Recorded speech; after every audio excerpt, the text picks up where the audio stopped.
라고 하는 제목으로 졸업예배 설교를 대신할까 합니다. 우리는 하나님을 믿는 사람들이기에 매 순간마다 최선을 다해야 됩니다.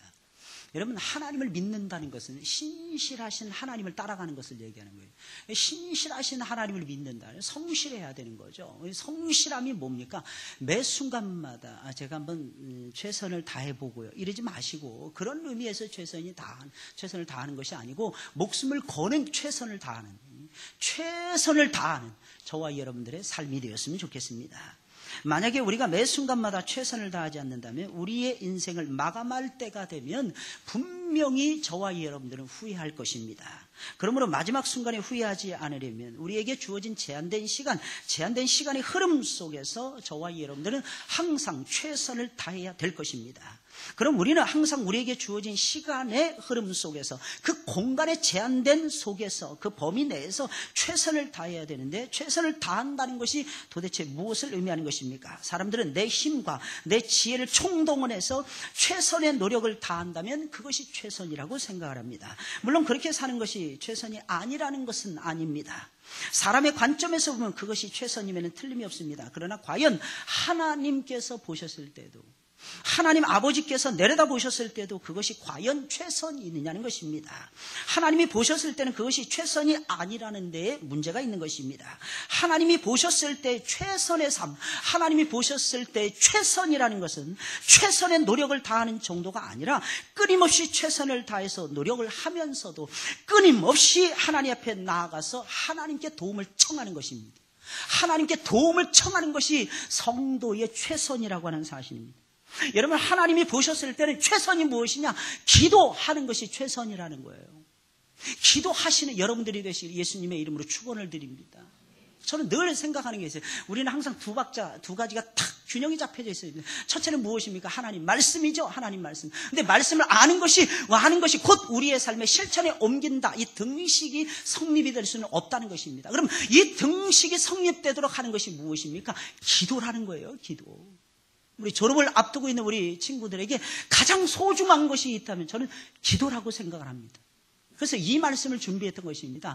하나님께 도움을 청하자는 거죠. 여러분들에게 가장 소중한 새로운 단계로 나아가고 있잖아요. 새로운 학교로 도약하는 시기가 아니겠습니까? 새로운 사회로 여러분들이 나아가는 그런 시기라는 것입니다. 어떻게 해야 됩니까? 하나님을 붙들어야죠.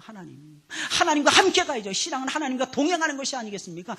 하나님과 예배드리고 하나님과 동행하는 것, 이것이 바로 신앙의 본질이 아니겠습니까? 이 신앙의 본질 속에서 여러분들이 떠나지 않으려면 하나님 꽉 붙들고 하나님께 기도하면서 도움을 요청하면서 여러분들이 나가야만 된다는 것입니다. 할렐루야.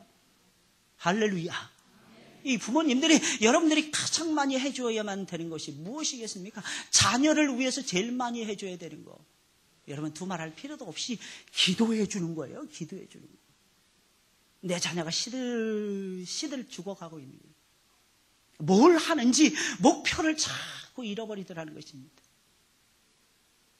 그리고 세상에만 자꾸 빠져들어가는 거예요. 세상의 즐거움, 세상의 향락, 세상이 주는 유익, 거기에만 눈이 휘둥그레져가지고 말입니다. 세상이 주는 게임, 세상이 주는 즐거움, 세상이 주는 명철함, 이런 것에만 자꾸 빠져들어가더라는 것입니다. 그랬을 때 부모가 해야만 되는 일이 무엇일까요? 자녀를 안고 우는 거죠. 자녀를 안고 울었을 때에 그 자녀가 살아날 거 아니겠습니까? 그 자녀는 하나님이 우리에게 맡겨준 소중한 자녀예요. 소중한 자녀. 저는 원래 틀렸어. 저는 그런 부모를 만난 적이 있습니다. 애들이 좀 뛰었습니다. 그 좀 뛰는 모습을 바라보고 쟤네들은 싹수가 노래 막 이러더라고요. 부모가. 근데 문제는 그분이 예수 믿는 집사님이었다는 거예요. 예수 믿는 집사님. 저는 마음이 너무 아팠어요. 그 아이들을 바라보면서.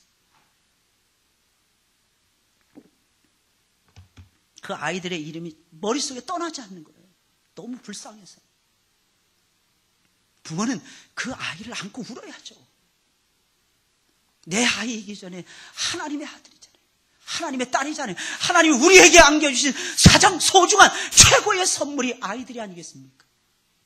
그 소중한 아이들을 어떻게 그렇게 함부로 대할 수 있고, 어떻게 그렇게 함부로 판단할 수 있겠고, 어떻게 그렇게 함부로 포기해버릴 수가 있겠습니까? 우리는 이 세상에서 다른 것은 다 포기해도 상관이 없어요. 그러나 절대로 포기하지 말아야 되는 것이 있는데, 그것이 사람의 영혼이고 아이들의 소중한 영혼이라고 하는 사실입니다. 잊어서는 안 돼요. 잊어서는 안 돼요. 얼마나 소중합니까, 아이들. 앞에 서서 저는 감개가 무량하더라고, 감개가. 저 아이들이 이 다음에 10년 후에, 20년 후에는 얼마나 굵직한 하나님의 일꾼이 되어 있을까요? 저 아이들이 미래라는 거예요. 저 아이들이 곧 우리들의 모든 것이 되라, 전부다라는 것입니다. 그 기도해야죠. 부모는 기도해야죠. 소망이 안 보일 때도 소망을, 다른 사람은 소망을 안 가져도 부모는 소망을 가져야죠. 부모는. 할렐루야. 이유가 무엇입니까? 하나님이, 여러분 잘 보세요. 여러분들 잘 보세요. 우리 같이 부족한 사람들에게도 하나님이 소망을 가지시는데, 게다가 미안합니다. 우리 성도님들은 이미 소망이 사실상 없어요. 사실상 아무런 소망이 없는 분들이 여러분들입니다. 그런데 하나님은 우리 성도님들을 바라보시면서 소망을 가지시잖아요. 근데 하물며 얘네들은 아직 완성된 아이들이 아닙니다. 미완성적 존재라서요. 유명한 사회학자들이 숱하게 말했던 말. 여러분, 동물은 완성적 존재이지만 사람은 미완성적 존재라는 것입니다. 다시 말씀드리면 그리면 그리는 대로 사람은 작품이 나온다는 뜻입니다. 할렐루야.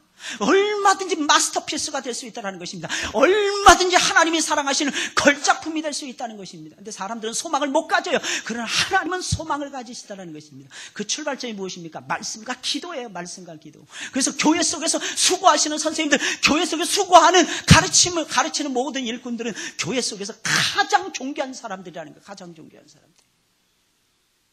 가장 존귀한 사람들, 이 세상에서 제일로 존귀한 사람들, 하나님 말씀을 연구하고 하나님 말씀을 질주하고 하나님 말씀을 외치고 하나님 말씀 드러내는 사람들, 이런 사람들이 가장 존귀한 사람들이라는 것입니다. 근데 이게 쉽지가 않은 거예요. 이게 쉽지가 않아요. 한두 번은 할 수 있어요. 한두 번은. 저도 보니까, 설교하다 보니까 한두 번 홈런 치는 거는 일이 안 되더라고요. 근데 똑같은 사람들 앉혀놓고 매주마다 홈런 치는, 이게 얼마나 부담되는 일인지 아십니까, 여러분들? 모를 거예요. 여러분들은 제 심정을 모를 것입니다. 어떤 때는 말씀이 안 떨어져서 막 쥐구멍에 막 들어가고 싶어요. 어떤 때는. 내 소망은 여호와의 말씀에서 온다는 것을 알기. 그냥 엎드리는 거예요. 말씀 붙들고 그냥 엎드리는 거예요. 하나님, 나를 좀 불쌍히 여겨달라고. 하나님, 우리 성도들을 제발 불쌍히 여겨달라고. 우리 기도로 만들어 가야 돼요. 기도로. 우리 학생 여러분, 우리 어린이 여러분들의 인생을 기도로 만들어 가실 주님의 이름으로 부탁을 드립니다. 한순간에 한순간 기도로. 한번 딱 하나님과의 만남, 교통이 딱 이루어지면요, 커뮤니케이션이 딱 이루어지고 코이노니아가 교제하는 역사가 일어나게 되잖아요. 그럼 여러분들 두말할 필요 없이 새 사람 됩니다. 새 사람 된다니까요. 하나님 만나냐 못 만나냐에 따라서 인생 달라지는 거 아니겠습니까? 우리 인생이 새로워지는 방법은 새로운 꿈을 꾸시는 하나님 만나야죠. 새로운 계획을 가지고 계신 하나님 만나야죠. 늘 샘솟듯이 솟아나는 새로운 사람을 연출해 가시는 하나님을 만나셔야죠. 그러면 새로워진다는 거예요. 그러면 새로워진다는 거예요.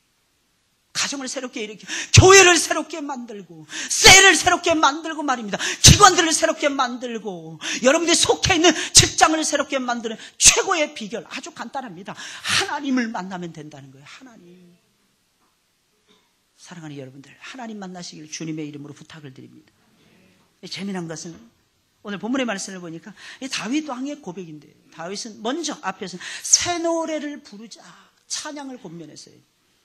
그런데 이제는 하나님을 찬양하는 일에 집중을 하더니 이제 와서는 하나님께 도움을 청하고 있는 거예요. 무엇을 의미하는 것입니까? 찬송하는 사람 기도하게 되어 있어요. 기도하는 사람 찬송하게 되어 있습니다. 찬송이 좋다, 이런 사람들이 기도 안 하는 사람 제가 못 봤습니다. 여러분, 기도하는 사람들이 입술에 찬송이 안 나오는 사람들 거의 못 봤습니다. 할렐루야, 할렐루야. 2부 예배 때 나온 청년이 있는데, 청년이 아니죠. 이제 유부남이 된 거예요. 나이가 31살이에요. 그 친구가 3살, 4살 때 제가 늘 봤어요. 교회 속에서. 게다가 그 아이만 볼 때마다 제가 노래를 불렀습니다. 그 아이의 이름이 경배였어요. 경배. 이름이 경배잖아요. 근데 불신 부모가 지어준 이름이 경배였습니다. 할렐루야. 야, 요즘엔 안 믿는 사람들이 신앙이 더 좋은 세상이에요. 우리 그렇게 살아가고 있어요. 그래서 그 아이를 볼 때마다 제가 경배하라 천사의 기쁜 소리, 늘 그 아이만 봤다면 그게 생각이 나는 거예요. 그래서 늘 불러줬습니다. 근데 참 신기하죠. 거의 30년의 세월을 뛰어넘어서 다시 우리 교회 와서 저하고 같이 신앙생활 할 줄이야 제가 어떻게 알았겠습니까? 장례식에 갔는데 할머니가 돌아가셨는데 손자가 막 우는 거예요. 제일 많이 우는데 아들, 딸들이 제일 많이 우는 것이 아니라 그 손주가 우는 거예요. 그래서 깜짝 놀랐어요. 야, 저 아이는 어떤 심령을 타고나게 저렇게 울까? 장례식 내내 우는 거예요. 특히 입관 예배를 드릴 때는요, 말도 못하게 우는 거예요. 아이가. 근데 또 예쁜 아가씨가 옆에서 우는 거예요. 그래서 쟤는 또 누구일까? 그랬더니 와이프였던 거예요. 역시 부창부수하는 거예요. 할렐루야. 따라가는 거예요. 그 아름다운 마음을 따라가는 거예요. 참 이게 우연이라고 생각이 되십니까, 여러분? 우리 입에서는 항상 기도가 나와야 되고 찬송이 같이 나와야 되고, 찬송하면 기도해야 되고 기도하면 찬송이 나와야 됩니다. 할렐루야. 같이 어우러져야 돼요. 같이 어우러져야 돼요. 여러분, 졸업을 앞두고 있는 여러분들이, 그리고 졸업시키는 우리 선생님들과 우리 모든 성도님들 꼭 기억을 하시기 바랍니다. 우리는 기도해야 됩니다. 하나님께 도움을 청해야 되는 거예요. 하나님께 도움. 내 힘 가지고 애들 쫓아다니면서 다 키워갈 수 없잖아요. 그러니까 어떻게 하나님 손에 맡겨야죠. 자꾸 최선을 다하는 것이 무엇입니까? 바로 기도하는 일입니다. 그럼 다윗은 최선을 다해서 기도했는데, 최선을 다해서 하나님께 도움을 요청했는데 어떻게 도움을 요청했습니까? 그는 하나님의 긍휼에 호소하면서 도움을 요청했어요. 하나님의 긍휼을 딱 붙잡았던 것입니다. 11절에 있는 말씀이에요. 여호와여, 주의 긍휼을 내게 그치지 마시고 주의 인자와 진리로 나를 항상 보호하소서. 다윗은 하나님께 도움을 청할 때 하나님의 긍휼에 호소하면서 도움을 청했습니다. 여호와여, 주의 긍휼을 내게 그치지 마시고, 그쳐지면 안 된다는 것입니다. 지금 다윗이 위기를 만나고 있어요. 그런데 다윗은 알고 있었습니다. 하나님의 긍휼이 멈췄다 이랬다는 것을 알았던 것이 아니라 하나님의 긍휼이 계속 자신을 향해서 쏟아지고 있다는 것을 알았던 것입니다. 그래서 하나님 앞에 기도하는 것입니다. 뭐라고 기도하는 것입니까? 하나님의 긍휼이 그쳐지지 말아주세요. 여러분, 하나님의 긍휼이 그쳐지잖아요. 그럼 우리 인생 종치게 되는 것입니다. 다윗은 이것을 알았어요. 사울에게서 하나님의 긍휼이 떠나가자, 하나님의 영이 떠나갔다는 것은 하나님의 긍휼, 하나님의 사랑, 하나님의 인자, 하나님의 진리가 떠나갔음을 의미하는 것입니다. 하나님의 인자하심은 하나님의 사랑하심입니다. 하나님의 진리라는 것은요, 하나님이 우리에게 주시는 진리의 말씀을 얘기하는 것입니다. 하나님 우리의 긍휼이 여기시잖아요. 하나님의 인자하심이 우리 속에 폭포수처럼 쏟아지게 되는 것이고, 두말할 필요도 없이 하나님의 진리의 말씀이 우리의 심장에 못이 되어 박혀버리더라는 것입니다. 그런데 하나님의 진리가, 하나님의 긍휼이 떠나잖아요. 그럼 우리 인생 끝나는 거예요. 다윗은 끝났다 이렇게 생각, 끝났다. 사울에게는 끝났습니다. 사울에게 적수가 되지 않았어요. 다윗의 이유가 무엇입니까? 아무리 봐도 여호와의 영광이, 쉐키나의 임재하시는 하나님의 여호와의 영광이 사울에게는 떠나가 버렸더라고요. 사랑하는 여러분들, 명심하시기 바랍니다. 우리 졸업하는 우리 친구 여러분, 하나님의 긍휼을 받으시길 예수님의 이름으로 축원을 드립니다. 이 긍휼이 뭔지 아십니까? 하나님의 사랑은 네 종류의 사랑이 있다고 말씀합니다. 값없이 부어주시는 은혜의 사랑, 죄를 꼬치꼬치 따져가면서 그 죄를 지적하면서 변화시켜야 되는데 그냥 하나님이 덮어주시는 사랑, 이것을 가리켜서 긍휼이라고 얘기하는 것입니다. 이게 긍휼이에요. 보통 성경에서 말하는 사랑이라는 말이 있죠. 이것은 하나님이 우리와 나누는 언약적 사랑을 얘기하는 것입니다. 또 하나님의 사랑, 네 번째 사랑이 있는데 자비를 얘기. 자비의 뭐예요? 실천할 줄 아는 사랑. 우리 맨날 불교적 풍습 속에서 자라서 자비가 그냥 불쌍히 여기는 줄 아는, 아닙니다. 성경은 분명히 구분하고 있어요. 여러분, 행동하는 그런 사랑, 이 자비예요. 근데 긍휼이란, 우리를 하나님께서 심판에 마땅한데 하나님이 심판을 안 하시는 거예요. 다시는 우리 주님께서 우리에게 기회를 주시지 말아야 되는데 하나님께서 또다시 우리에게 기회를 주시는 것을 얘기하는 거예요. 이것을 가리켜서 성경 긍휼이라고 말하는 거예요. 어때요, 여러분들? 하나님의 긍휼이 여러분들을 향해서 오고 계십니까? 오고 있습니까? 감지할 수 있습니까? 감지하셔야 돼요. 이거 감지하지 못하면 교만에 빠집니다. 내가 한 줄 알아요. 내가 한 게 아니고 바울이 고백을 했듯이 내 속에서 역사하시는 이의 역사를 따라 내가 수고하노라. 나의 다 된 것은 하나님의 은혜로 된 것인지. 이 고백이 저와 여러분들의 고백이 되었으면 좋겠습니다. 긍휼이 그치지 말게 해달라고. 우리 열심히 기도하잖아요, 그죠? 새해를 맞이하려면 우리 열심히 더 기도해야 됩니다. 새해가 되면 더 많이 저와 여러분들이 기도해야 됩니다. 그런데 이상하게 응답이 없습니다. 왜 응답이 없는 것입니까? 하나님의 긍휼을 붙들어야 되거든요. 하나님의 성품을 붙들어야 되거든요. 하나님의 자비로우심을 붙들어야 되거든요. 하나님의 인자하심을 붙들어야 되거든요. 근데 그걸 안 붙들고 우리가 기도하니까 응답이 없게 되는 거예요. 응답이. 사랑하는 여러분들, 믿으시길 예수님의 이름으로 축원을 드립니다. 시간이 흘러갈수록 하나님의 도움이 절실하잖아요. 살면 살수록 더 하는 것 같아요. 학년이 올라가면 올라갈수록 하나님의 도움이 더 절실해지잖아요. 그죠? 그렇잖아요. 어때요? 우리 대학 졸업하는 우리 혜영자매 어때요? 초등학교 때 공부가 쉬웠습니까? 대학 때 공부가 쉬웠습니까? 대학 때 쉬웠죠. 그죠? 대학 때 보통 놀잖아요. 그죠? 룰루랄라 하고 놀잖아요. 휘파람 불면서 배짱이가 되어서 기타 메고 뭐 강으로 산으로 놀러 가도 그렇게 얼마든지 졸업할 수 있잖아요. 그죠?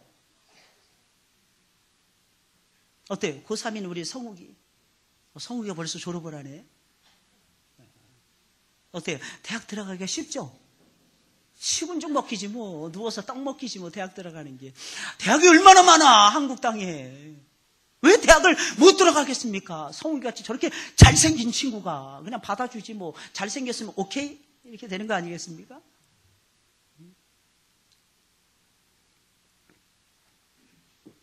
저는 한국에 와서 깜짝 놀란 것 중에 하나가 유치원 들어가는 것도 바늘구멍이라는 거예요.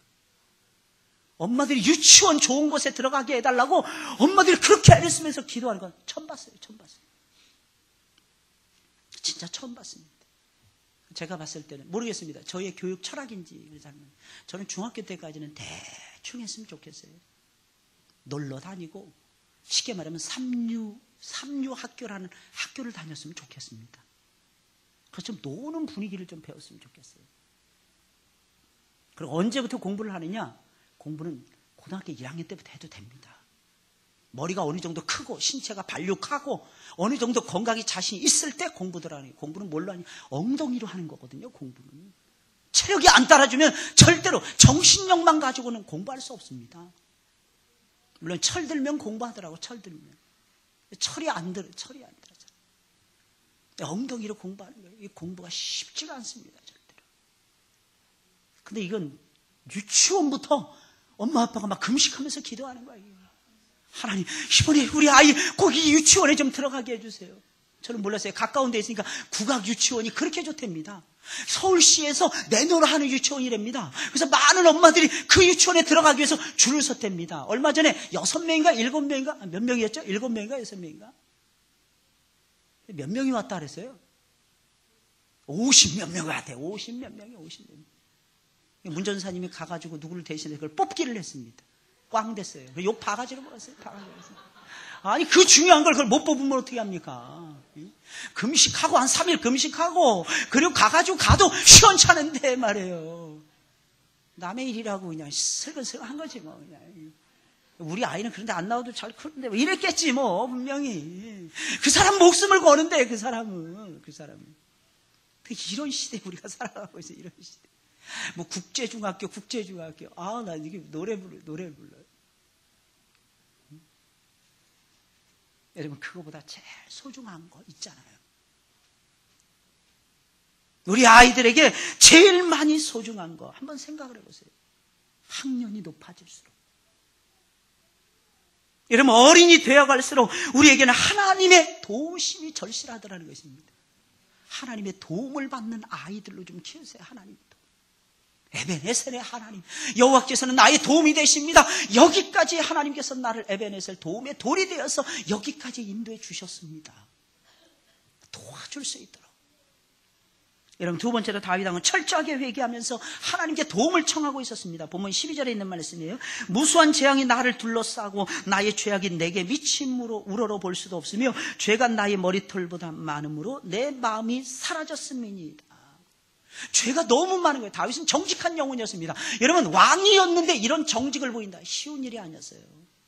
만조회관이 지켜보고 있었고 바다 모래알부터 더 많은 백성들이 다윗 왕을 쳐다보고 있는 그런 상황이었습니다. 그럼에도 불구하고 다윗 왕은 무릎 꿇어요. 그럼에도 불구하고 다윗 왕은 내 죄가 많다고 고백을 하고 있는 것입니다. 여러분, 이 세상에서 제일로 유능한 아빠 어떤 아빠입니까? 하나님, 내 죄가 큽니다. 그리고 하나님 앞에 손들고 기도하는 아빠가 최고로 유능한 아빠라는 것입니다. 할렐루야. 자녀들에게 뭘 물려줄 수 있겠습니까? 우리 아이들을 붙들고 저는 자주 기도합니다. 무슨 말이겠습니까? 자주 잘못했다는 것입니다. 자주 붙들고 기도하잖아요. 기도할 때마다 제가 우는 것보다 우리 딸들이 우는 게 더 많더라고. 처음에는 제가 눈물로 회개합니다. 근데 시간이 지나가면 우리 딸들이 울어요. 우리 딸들이 제 눈물을 닦아주더라고. 요즘에 컸다고. 아빠 울지 마. 아빠 울지 마. 아빠 우리가 잘할게. 아빠 울지 마. 그러니까 우는 아빠는 당할 재간이 없는 거야. 근데 억지로는 안 됩니다. 억지로. 자녀들이 잘못했을 때 붙들고 울 수 있는 엄마. 그리고 우리 졸업하는 친구, 여러분들이 앞으로 나갈 사회는요, 여러분들을 분명히 유혹하는 세상이 될 것입니다. 그 속에서 여러분들이 감당하는 죄를 분명히 지을 것입니다. 그때 어떻게 해야 될 것입니까? 하나님 앞에 나오셔야죠. 하나님 앞에 나와서 기도하세요. 하나님 앞에 나와서 울부짖으세요. 그의 마음이 사라져버렸다. 이것은 그의 마음이 낙심이 되었음을 의미하는 것이고, 그의 안에 있었던 하나님이 넣어주신 용기가 없어졌음을 얘기하는 것입니다. 없어지죠. 용기가 없어지는 거예요.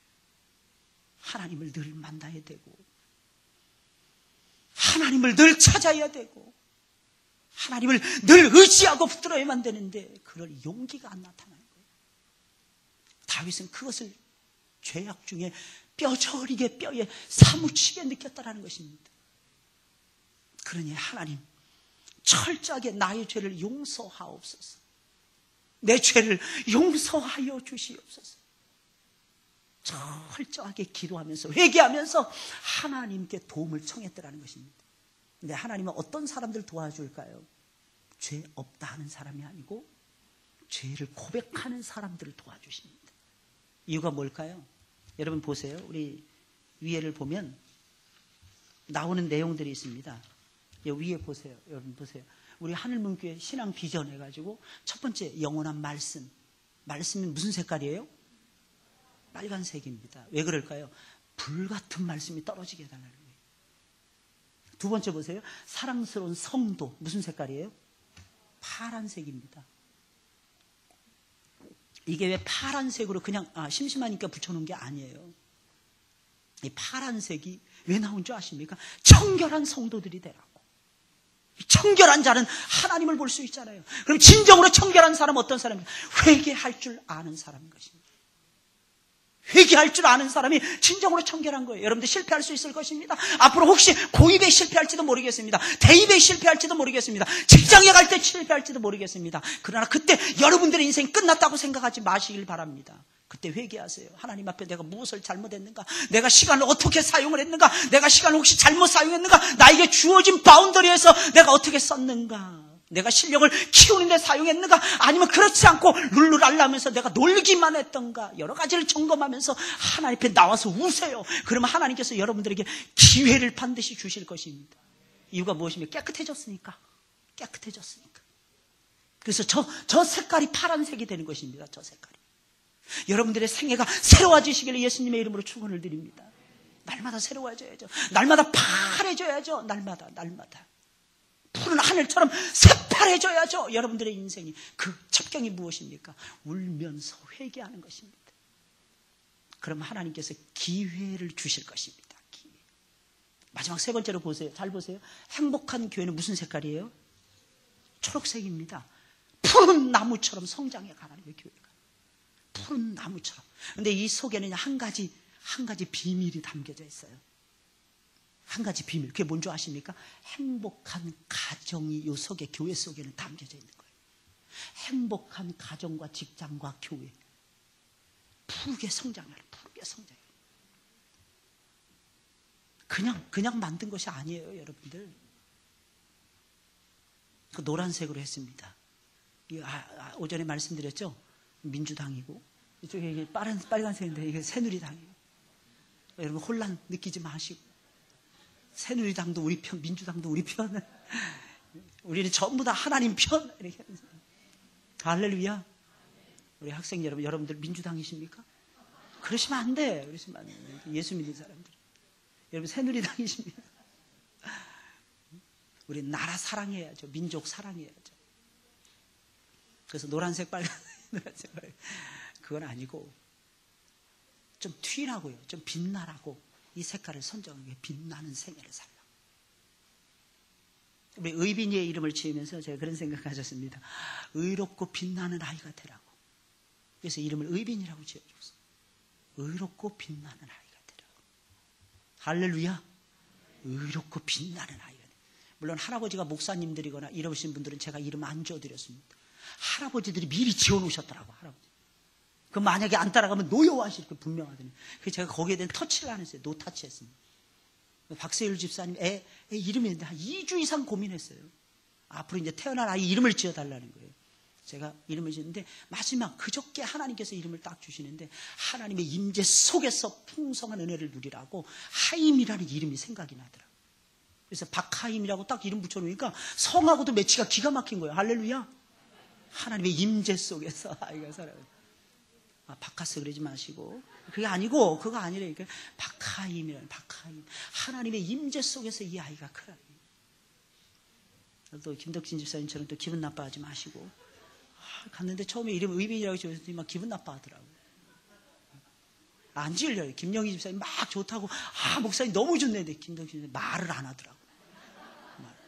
두 번째 가서 제가 그랬습니다. 목사가 이름을 지어줬는데, 그 이름 해야지, 그리고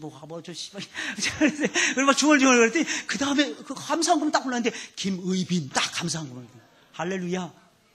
고민하고 목사가 막 생각하면서 기도하면서 지어주니, 그게 최고의 이름이죠. 할렐루야.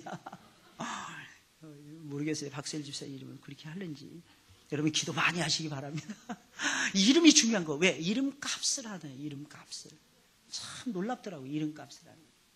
마지막 세 번째로 무엇보다도 다윗 왕은 아주 간절하게 하나님께 도움을 청했습니다. 여러분 도움을 청할 때 어떻게 간절하게 청하셔야 돼요. 간절하게.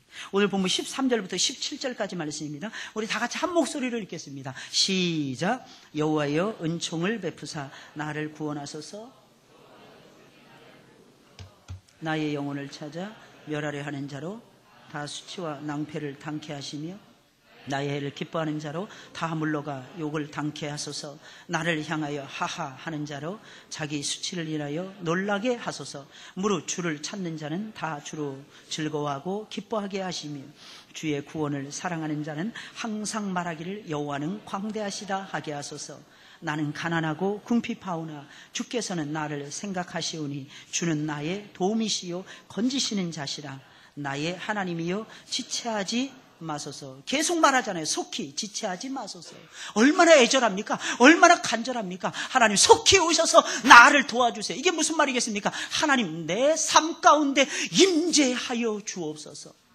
그 임재하셔서 당신의 능하신 오른손으로 의의 오른손으로 나를 붙들어 주시고 나를 도와주세요.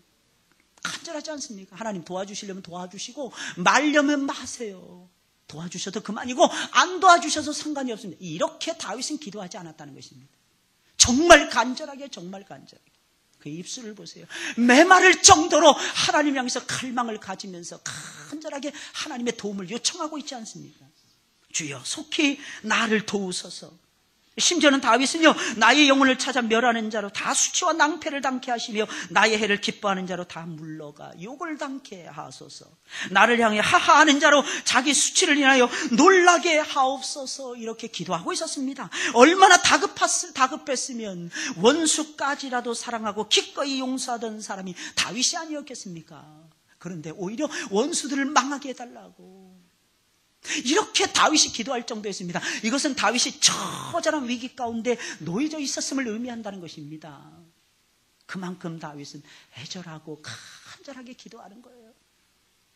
우리 사랑하는 여러분, 졸업생 여러분, 여러분들이 항상 힘이 되는 것은요, 하나님 외에는 없다는 것을 기억을 하시고 하나님이 도와주셔야 됩니다. 그러면 어떻게? 간절하게 기도하라는 거예요. 간절하게. 우리 알잖아요. 간절한 기도가 역사를 만든다는 거. 다른 게 뭐가 있어요? 우리가 뭐가 내놓을 것이 있습니까? 얼굴 잘생긴 거예요. 50만 넘어가 보세요.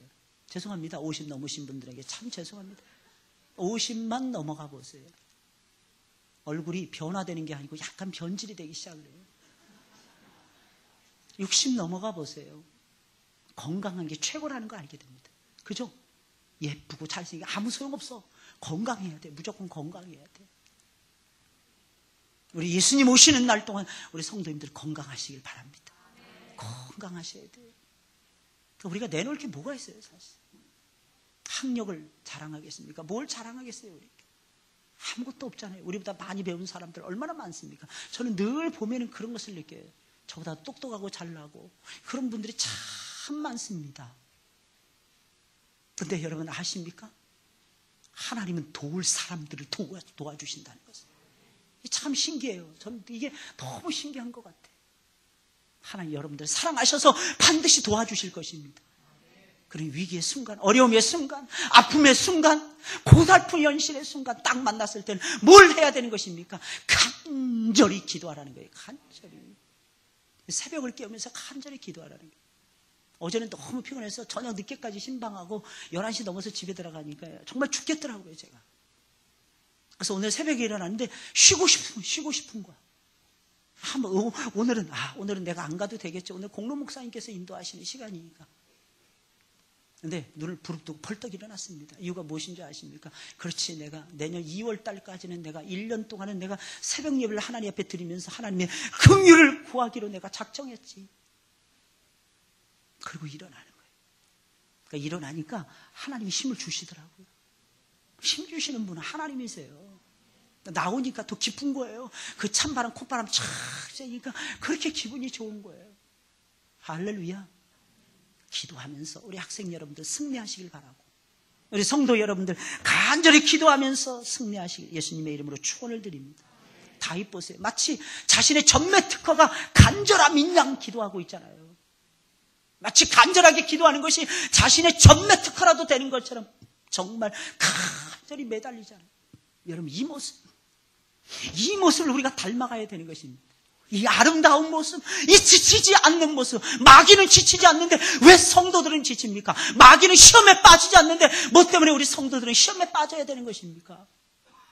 딱 벌떡 일어나세요. 하나님을 향해서 일어나세요. 우리 주님이 기뻐하실 것입니다. 우리 유치부 우리 친구들의 미래는 분명히 밝을 것입니다. 왜? 뱃속에서부터, 대부분 보니까 뱃속에서부터 큰 아이들이에요, 쟤네들. 우리 유초등부 친구들의 미래가 밝을 것입니다. 왜? 어렸을 때 성경을 배웠으니까. 그러니까 배우고 확신한 일에 거할 수가 있으니까. 우리 중고등부 친구들의 미래가 밝을 것입니다. 하나님이 손 붙잡아 주실 것입니다. 이유가 무엇입니까? 다른 사람들은 다 예배 등한히 하는데도 우리 중고등부 친구들 보세요. 이른 아침부터 몰려옵니다. 이른 아침부터. 근데 오늘은 정말 날씨가 안 좋아서 그런지 예배 딱 시작할 때 3분의 1밖에 안 왔어요. 근데 참 하나님이 신묘막측하시죠. 다른 성도들을 잔뜩 보내줘서 채워주시는 거예요, 하나님께서. 그리고 시간 딱 되니까 우리 아이들이 설교할 시간 되니까 다 몰려와서 머리를 숙이고 있는 거예요. 그래 여러분 생각해보세요. 하나님 앞에 엎드리는 아이들의 미래가 밝지 않으면 어떤 아이들의 미래가 밝겠습니까? 우리는 하나님밖에 없는 거예요. 애절히 기도하세요. 간절히 기도하세요. 무릎 꿇고 기도하세요. 자식들이 정말 잘 되길 바라면 우세요. 엄마 아빠들이 울으세요. 다른 길이 없습니다. 우는 방법에는 없는 거예요. 그래서 여러분들 항상 승리하시길 예수님의 이름으로 축원을 드립니다.